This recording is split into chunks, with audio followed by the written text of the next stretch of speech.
Bonjour à Yves. Bonjour, salutations pour le tour. Bonjour à tous les Congolais et Congolaises. Na telemi Congolais telema na Lualaba. Pona loba ona loba kana Kinshasa awa na Lualaba. Mais la question na yo ngana koloba que serait devenu Lualaba si le président Tshisekedi n'arrivait pas au pouvoir? Que serait devenu Lualaba si maman Fifi Masuka ne devenait pas gouverneur? Voilà. Nazo loba awa na Lualaba. Na rond-point jambo awa. Tango toche na nzela Kabila ba commissaires spéciaux. Ba commissaires spéciaux. Ouais. Tozalaka na supermarché kaka moko. Nazo loba na Lualaba. Yoko kolo baba ngona Swahili. Po ba yoka très bien. Si na ko expliquer ngo. OK. Supermarché moko. Moto ya ko changer mbongo. Azalaki kaka moto moko mutu nyonso vanda na Lualaba awa ayebaki. Lualaba ezalaki lokolo babenga na français vache au lait ou vache laitière. C'est-à-dire vache à lait. Babendaka. Vache à lait, c'est-à-dire ngombo bayaka kozwa ye mabele ya miliki mais etali ete. Place ngomba la laka, place aliaka melaka. Donc l'oki soki Félix Tshisekedi ayaka te et que madame Fifi Masuka akomaka gouverneur Lualaba te. Aéroport international elingaki ekoma ndenge nini? Toza na plus de 200 projets où madame Fifi Masuka a initié, mais 12 tokoya ko inaugurer dans les heures qui viennent. Boye bisangai Lualaba dans les coins qui m'entourent ici etalaki 0 na 0. Soki Tshisekedi ayaka te, maman Fifi amataka gouverneur te, elingaki ezala ebele ya babalabala otomoni. Ndeko na biso Moïse Katumbi azalaki gouverneur ya Katanga. Awa banoya na hélicoptère na ye.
Valeur ça la unité a décidé qu'il la langue sous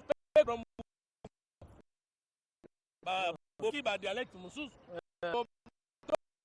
mais c'est le français qui a de c'est la culture par contre tu vas suisse ba français ba anglais développé ceux qui sont au Canada ba français ba anglais bazali développé mais si ko bato balingi bayebisa biso ba congolais ke tokabwana baswahili ngambo bangala ngambo baluba ngambo biso tosangani mpo na langue te. D'ailleurs français eza langue officielle eza bakoko na biso mais tozali wana esengeli oyeba ke eloko esangisaka bato ezali eloko mosusu na biloko misato.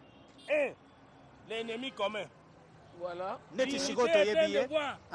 si tolingi yango te yona moi sino na ndako babandi bakoteli bino na butu quel que soit bozala ba conflit na bino esengeli botere yango. Ce qui nous unit c'est d'abord notre sol, c'est notre terre héritée des ancêtres depuis 1960. Nakata mabele na biso tolo ba français tolo ba lingala tolo ba kikongo tolo ba swahili l'agresseur rwandais na bato oyo ya mitema mabe balingi ye po babotola biso mabele. C'est notre ennemi. Ce qui nous unit est plus grand que ce qui nous divise. Ce n'est pas une langue, c'est notre sol. Tango bakokata biso mabele, nous n'aurons que nos yeux pour pleurer. Eloko aliboso yango wana. Eloko mibale c'est le bonheur commun. Nkita onza mapesa ki biso esengeli biso ba congolais nyonso jouir na yango.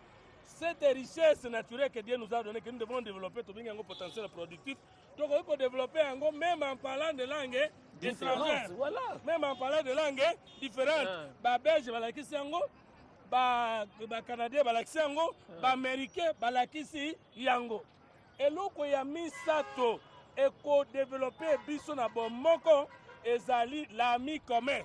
Qui est l'ami du Congo en Afrique? Qui est l'ami du Congo na monde? Eloko ya mibale ekosunga biso, c'est le travail commun, le service national. Yo salinine, ngana salinine, ya zo salinine poto kende liboso. Mais ceux qui ont décidé na boma moto wana po azolo ba Swahili. Mais langue eza génotype te, eza makila moto te. Na pese exemple Ivo Boti bana mibale. Mapasa oyo akeko évoluer aux États-Unis. Oyo akeko évoluer na Libye. Bana mbalo oze après 30 ans. Oyo akoya zolo ba anglais, moko azolo ba arabe. Baboma na likola langue. Ngai fu mototo na nyati makolo awa. Na ngina yebisa bino boy. Neti ngai. Nazali ikela ya Sankuru comme langue. Me bakoko na ngai bauta awa na Lualaba. Toleki Maringa Lopoli Manyema Équateur Sankuru Lomela. Ekolo na ngai ezali awa. Ekolo zo porter kombo ya Sanga. Kombo na ngai ni le Basanga. Kombo na ngai. Eza Basanga non? Or biso Sanga, c'est le nom de la divinité, de la créativité. Toutaki awa. Les Basanga sont mes frères. Mais avec l'évolution, je suis au Sankuru, je parle Kitetela, je parle Ikela, Kihindo Konsor. Boko Bomangai awa Rikola Monoko, Ndokanga origine ngai zali awa. C'est ça. Okoki kozwa motetela Sankuru évoluer na Lualaba. Ayebi sumi na kwa Sankuru te. Toko bomaye na Sankuru po toki na Swahili. Tuna mituna. Tango ba Swahili bazalaki na mutu ya mboka. Projet ya liwa ya musée esuka kindenge nini. Musée akufaki. Nani azalaki na bokonzi na tango wana. Eza moto ba Swahili. Bongo projet ebunga kindenge nini. Yo kufi mwana ya kitani bokonzi ya mboka me projet na yo ebungi. Tango ba Swahili bazalaki na bokonzi Lualaba oyo ezalaki malamu lokola oyo sikoyo. Est-ce que makambo nyonso mama Fifi Masuka asa na Lualaba eza Swahili moto ezo sala to eza volonté politique? Volonté politique bien sûr. Non, na tuni bino bo. Volonté politique parce que to so vivre voir. Volonté politique. Aéroport international tomoni ba chantier kiri toza pembeni na hôpital la Mwangezi eza pembeni hao clinique moderne de Lualaba. Eza Swahili moto esali eza chiruba moto esali eza lingala moto esali te. Impulsion ya mokonzi ya mboka. Mais mokonzi ya mboka bobo sana te. Lualaba oyo na tango basoli baza na pouvoir. Ezalika ko gouverneur azalia wazozwa nembongo kotinda bakonzi na Kinshasa. Mais moto andimi ke bokonzi ya Lualaba et bénéficier na province ya Lualaba. Aza moto ya Lualaba te. Est-ce que dans le président moko ko la membre de toutes les provinces na mokili? La France au de la président mais au de la province nyos. Les États-Unis de la non, ce qui compte aujourd'hui ezali détermination. Bana Lualaba, bana Katanga ngana yebisi binoke. Molimo ya musée, molimo ya Lumumba, molimo ya Kimbango, ezali na kati ya Félix Tshisekedi Antoine Chilombo, ezali na mama Fifi Masuka, ezali na Yves, ezali na mama Virginie, ezali na ngai. Soko moto ayeli yo makambo atoka bana munoko. Tuna yetango yo moto ya munoko wana ozalaki na mboka. Otikaki ba Rwandais kokota na mboka. Opesaki bango ba grade militaire. Opesaki bango ba grade policier. Siko munoko ye kosala nini? Toko kabona ka mukolo moko te likola munoko ya mboka.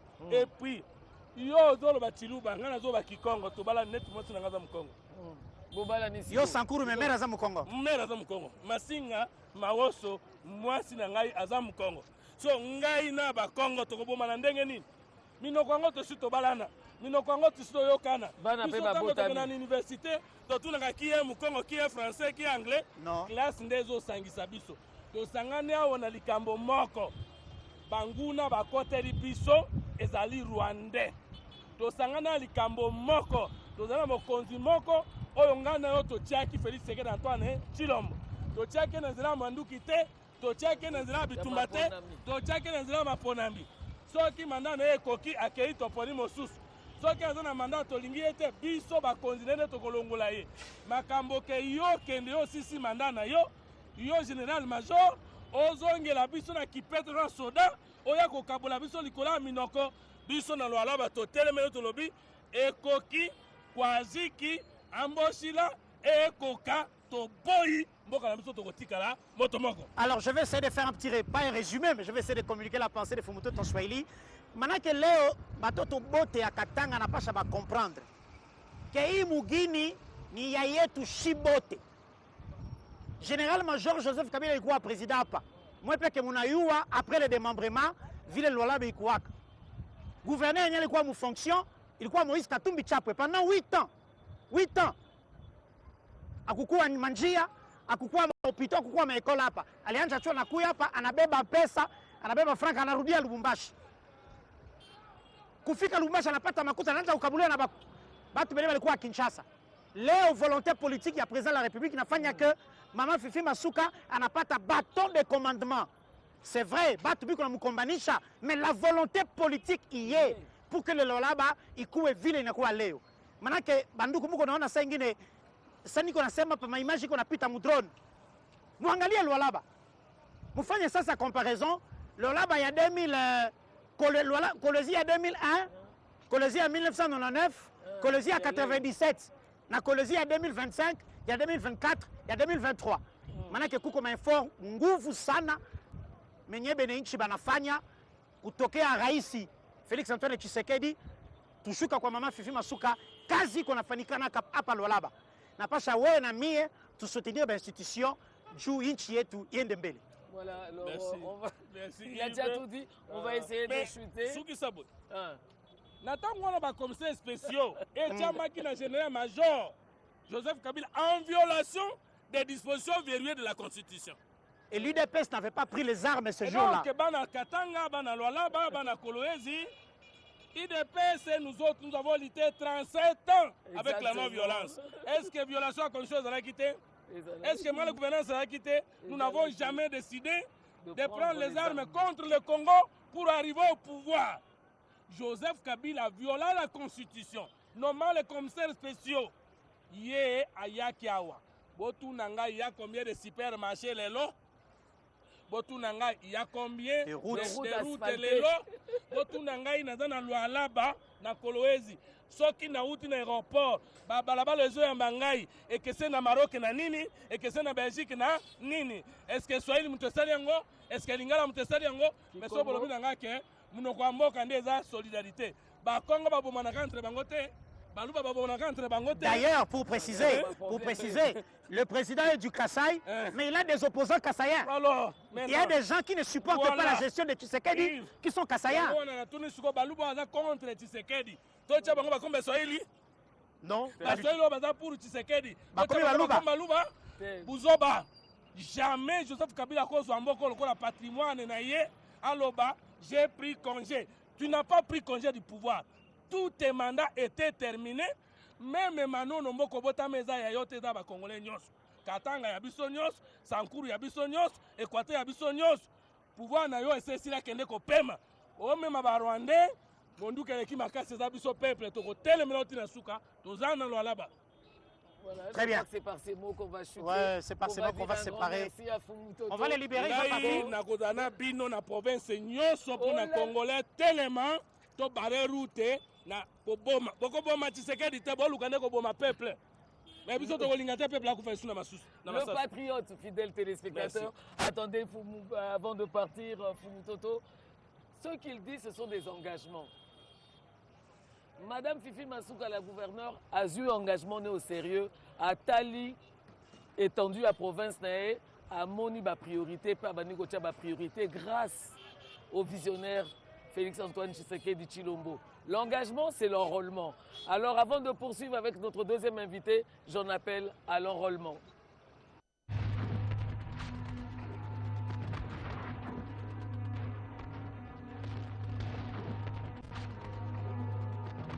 Kasongo, je suis fier de toi, mon fils. Je respecte ta décision pour l'amour de la patrie. Ton père a toujours dit qu'un homme a le devoir de défendre sa patrie. Je t'aime, Léa. Plus que tout au monde. Mais je dois partir. Boka totale la papa na yo. Bimisa motoki ebele. Natango entraînement. Bobo natango biduma. Makila matanga mamoke. Toyokani. Boye mokosi. Basali yango mpona koboma civil te. Basali yango mpona koboma mbisi te. Me mpona koboma nani? Munguna. Toyokani.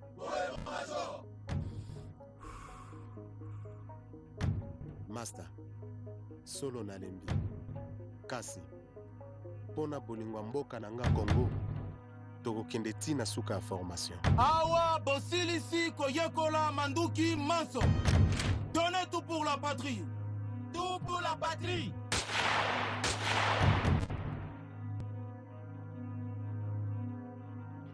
Voilà, de retour sur ce plateau. Appel à l'enrôlement, c'est un engagement. Engagement n'est bon qu'à Congolais, na Congolais, Bissika ya Télémi, à son engagement, il y a qu'à défendre Mboka. Deuxième invité sur ce rond-point des mangeurs de cuivre, il s'agit de M. Josué Mouyumba, qui est le gouverneur, qui est conseiller du gouverneur. Là, je ne me suis pas trompé, j'ai failli gâcher. Donc, c'est le conseiller du gouverneur. Et aujourd'hui, la grande question, c'est de se poser l'Oualaba d'hier. L'Oualaba d'aujourd'hui et l'Oualaba de demain. Comment conserver les acquis, justement? Bonjour, monsieur Josué. Bonjour, madame. Vous pouvez monter votre Vous micro. pouvez monter le micro et saluer Yves aussi. Bonjour, madame. Bonjour, papa Josué. Bienvenue sur notre plateau des circonstances. C'est une occasion pour nous de saluer ce que vous faites. Merci beaucoup. Merci. Nous vous suivons. On sent que nous avons les Ouazalendo médiatiques. Merci beaucoup. Ça nous fait du bien. Ils ont remonté le moral makasi. Ceux qui m'ont mabe banini on a est kuna o ba occupé village tel. Bazo boma, bazo tué, bazo violé. Au moment où mais zoki mais ceux qui ont cliqué na lien Nathalie ndenge bolo bakawana on sentir que conseiller l'Oualaba ya lobby. Ezari na ndenge nini par rapport à l'Oualaba lelo. Féliciter, vous encourager. Merci beaucoup. Merci beaucoup pour l'opportunité au précipitation. Exactement. L'Oualaba d'hier et l'Oualaba d'aujourd'hui. La comparaison, différence. Maman, wana atabato bazolanda biso. Bako répondre ga ndenge moko na ngai. Ba l'Oualaba nyonso bazomona. Madame Marie-Thérèse Masuka alobaka mingi te. Maloba na ye eza ba œuvre ba réalisation. Na nyonso azo sala eza inspiré par le chef de l'État Félix Antoine Tshisekedi Tshilombo.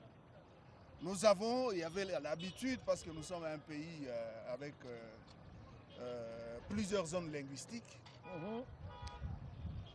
À la tête de ce pays, il y a un chef de l'État du centre du pays.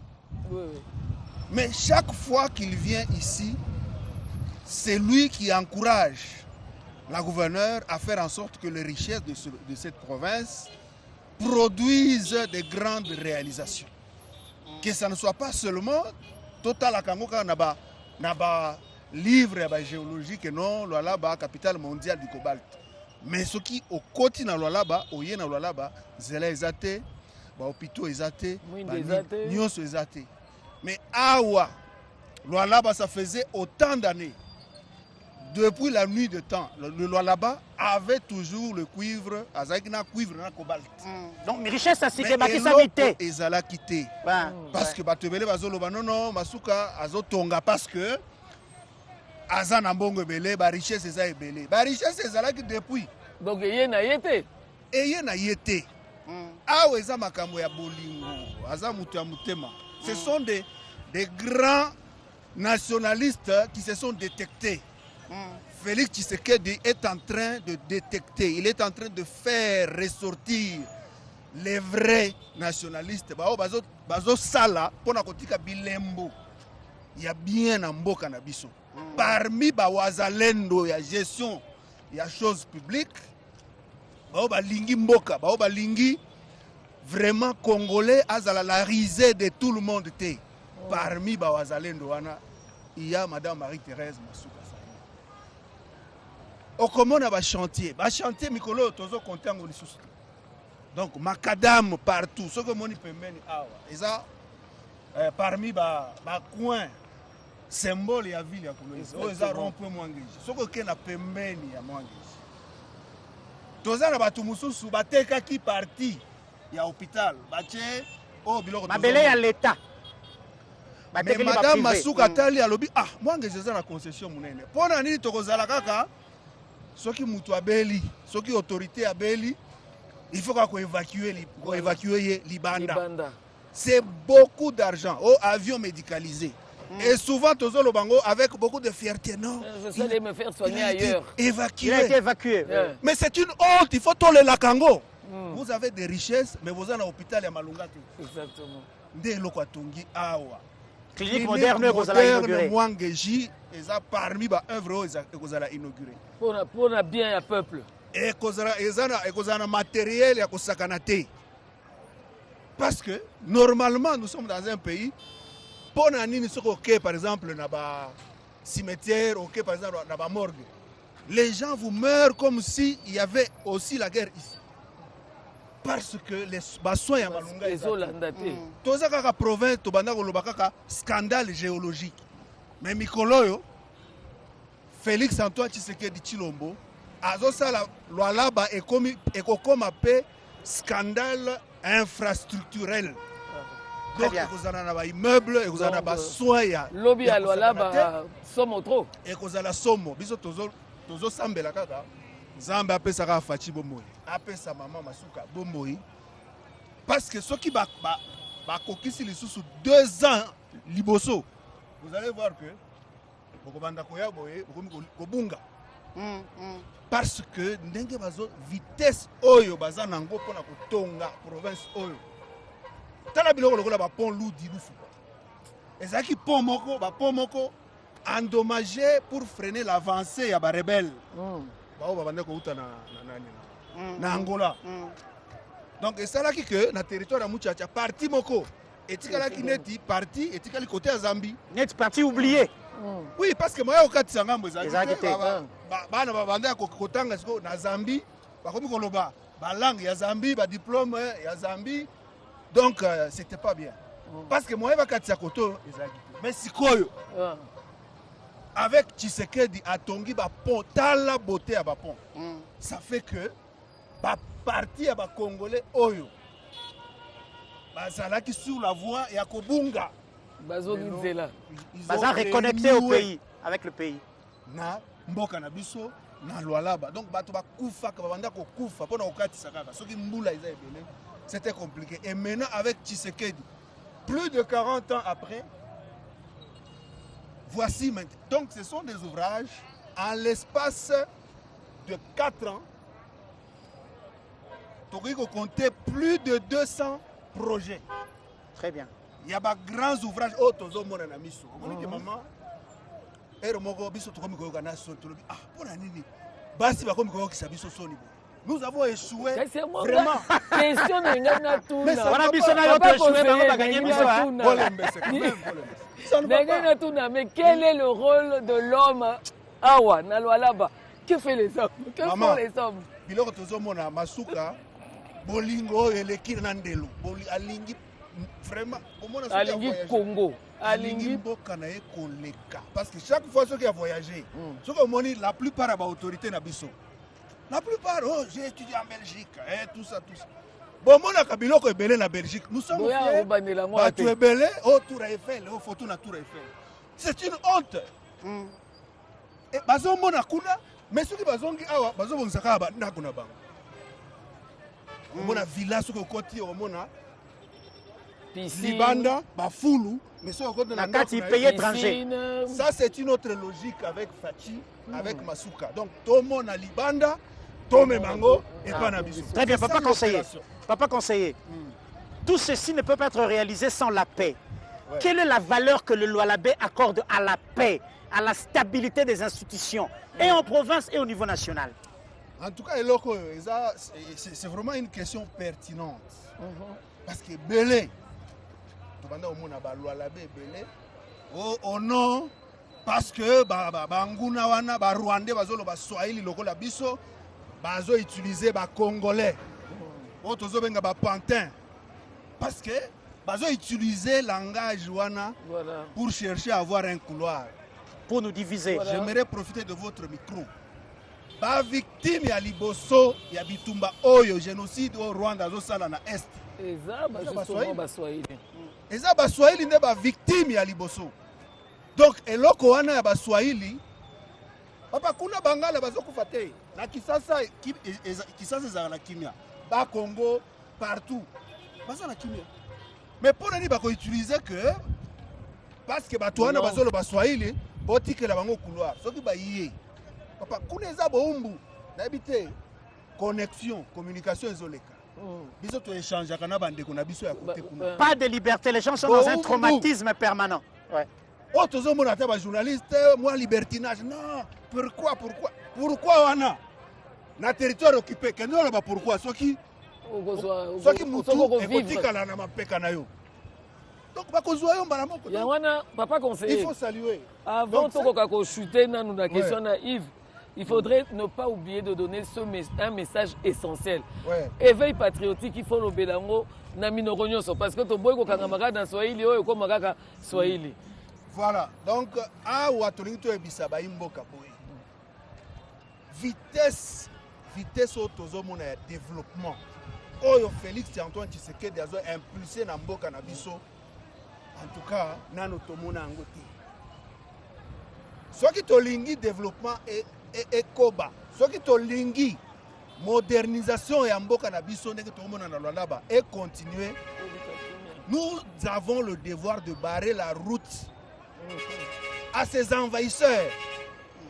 Muze yaki na bango a reverser à talibo nyonso bazomemaka epa na bango mais nyonso bazomemaka epa na bango bozomona yango boye sikoyo bozolinga baya bakobuka bakobebisa nyonso.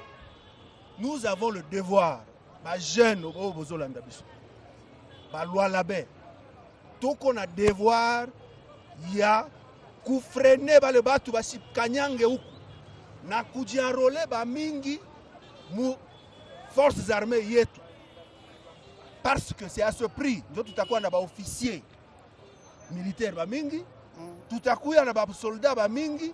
Na haitafanya que quand on a soma ordonnance oh tel est élevé au rang de général de major moi je courir assez non pourquoi bakweto banapo ça veut dire quoi ni moment hii ndio ya ku sécuriser inchi yetu c'est l'occasion mais napenda ku saluer bravoure ya ba wazalendo bravoure wazalendo ça veut dire c'est la population qui s'est dit au futa biso te biso de défendre mabele na biso parce que sujet ya existence ya mutu eza mabele soki kaka bazwi mabele ndenge nazomona bamosusu bazo corrompre bango donc ba corrompre yo oteka mabele na yo po okende kovivre soki na mpepe na yebi wana tu deviens héros et tu deviens maudit.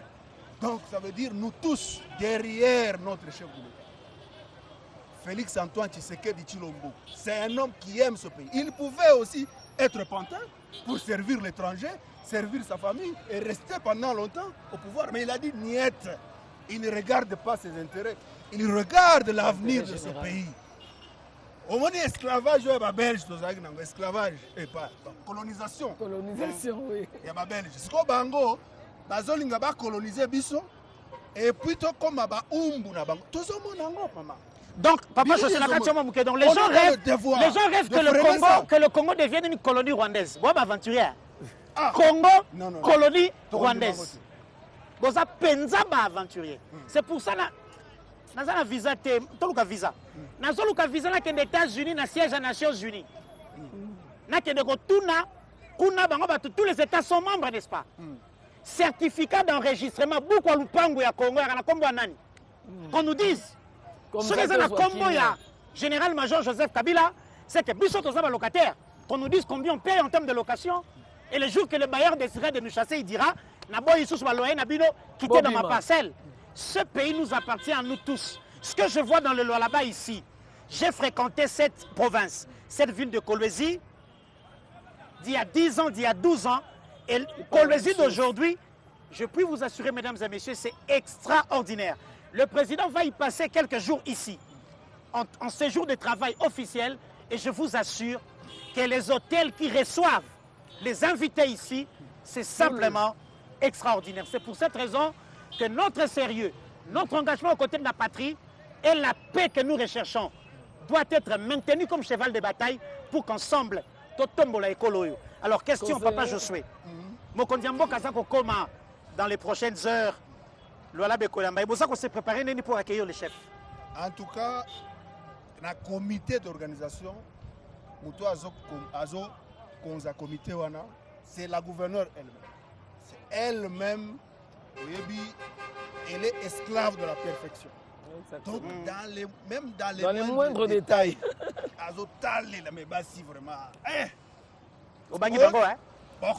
que font les hommes au là-bas? Mais, en tout cas, sur le plan de l'organisation, la commission Nyonso, et puis, la préparation, le préparatif, et bandaki kala. Si c'est 2 mois ou 3 mois avant déjà, et bandaki. Donc, awa, ma camion sur touche finale, touche ya suka kaka, mais jusque là, tozo sengaka ba loi labé, ba fongola mitema, ba fongola maboko na bango pour accueillir le chef de l'État en grand nombre et lui dire merci parce que makambo a sali na loi laba. Il pouvait kosenga batindira kaba mongo atonga na ba fief na ele grand kasai. Tala bolingo za nango, il incite, il insuffle, il pousse le gouvernement provincial à construire. Je vais terminer par là. Non, pour un chef de l'État, est-ce que vous savez d'abord, arriver à chef de l'État, plus de 2000 personnes, hôtel, grand lard, Nicolo. L'économie locale tourne. Elle est tournée. Restaurant. Photographe. Donc, c'est tout le monde à Zozwa intérêt parce que chef de l'État a un nzoko. Il y a une place, il faut bilembo à miner. Donc ça veut dire que si nous devons être fiers parce que l'arrivée à inviter Oyo, c'est tout le monde, toute l'économie est boostée. Kutungana Rolinga, ayaka. Pour ça l'économie bien. Papa, ils ont boosté à Rosaganate. Na évité ce qui n'a qu'aussi. Est-ce que mina landa moi va ma hôtel. Si moi voter, ma espace occupé, réservé. Si moi on a check. C'est l'arrivée du chef de l'État. Voilà. C'est pas n'importe qui. Donc nous devons être fiers, lui dire merci parce que tout ce que tu as apa, ni yenje kona mupatia mama akili ya kuyenga manji angare aéroport international. Angare mama somo, manjia, même les rues ici. Donc ceux qui otamori na nzela, ya mabele na tongo.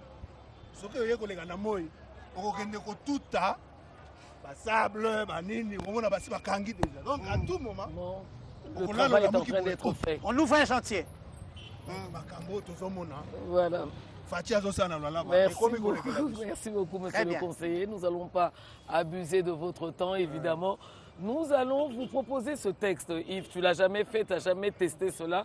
Le serment du citoyen. Donc c'est une personne qui se dit être congolais, respecter les biens d'autrui, respecter les lois de la République et le bien public, évidemment. Nous allons vous inviter à suivre cela et c'est un exercice que nous demandons à chaque Congolais, quel que soit son niveau, de le pratiquer. Serment du citoyen.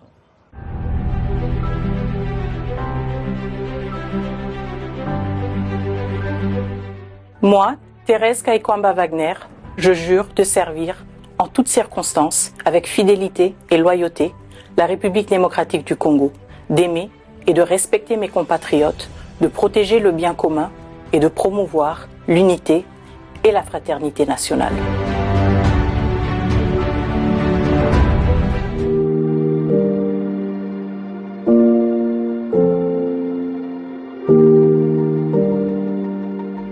Je jure de servir en toutes circonstances, avec fidélité et loyauté la République démocratique du Congo, aimer et de respecter mes compatriotes, de protéger le bien commun et de promouvoir l'unité et la fraternité nationale.